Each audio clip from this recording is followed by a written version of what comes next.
ದೇಶದಾದ್ಯಂತ 77ನೇ ಗಣರಾಜ್ಯೋತ್ಸವ ಸಂಭ್ರಮ. ಬೆಂಗಳೂರಿನ ಮಾಣಿಕ್ ಷಾ ಪರೇಡ್ ಮೈದಾನದಲ್ಲಿ ಕೆಲವೇ ಹೊತ್ತಲ್ಲಿ ಧ್ವಜಾರೋಹಣ.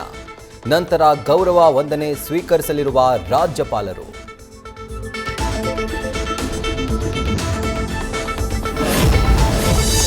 ಜಂಟಿ ಅಧಿವೇಶನದಲ್ಲಿ ಒನ್ಲೈನ್ ಭಾಷಣ ಮಾಡಿದ್ದ ರಾಜ್ಯಪಾಲರು ಈಗ ಗಣರಾಜ್ಯೋತ್ಸವ ಭಾಷಣದ ಬಗ್ಗೆ ಭಾರೀ ಕುತೂಹಲ. ಸರ್ಕಾರ ಸಿದ್ಧಪಡಿಸಿದ್ದ ಭಾಷಣವೇ ಓದ್ತಾರಾ, ತಾವೇ ಸಿದ್ಧಪಡಿಸಿಕೊಂಡು ಬಂದು ಓದ್ತಾರೋ ಎಂಬ ಕುತೂಹಲ. 2028ಕ್ಕೆ ತಂದೆಗಾಗಿ ಸಿಎಂ ಆಗುವೆ ಎಂದ ಕುಮಾರಸ್ವಾಮಿ. 140 ಸ್ಥಾನಗಳ ಗುರಿ ಹೊಂದಿದ್ದ ಬಿಜೆಪಿಗೆ ದಳಪತಿಗಳ ಚೆಕ್ಮೇಟ್. ಕಮಲ ಕಲಿಗಳು ಸೈಲೆಂಟ್, ಹೈಕಮಾಂಡ್ ಸೂಚನೆಗಾಗಿ ವೇಟಿಂಗ್.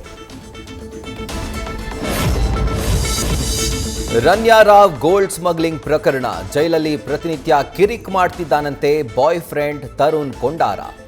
ಕೋರ್ಟ್ ಅನುಮತಿ ಪಡೆದು ಪರಪ್ಪನ ಅಗ್ರಹಾರದಿಂದ ಬೇರೆ ಜೈಲ್ಗೆ ಶಿಫ್ಟ್ ಮಾಡೋಕೆ ಪ್ಲಾನ್.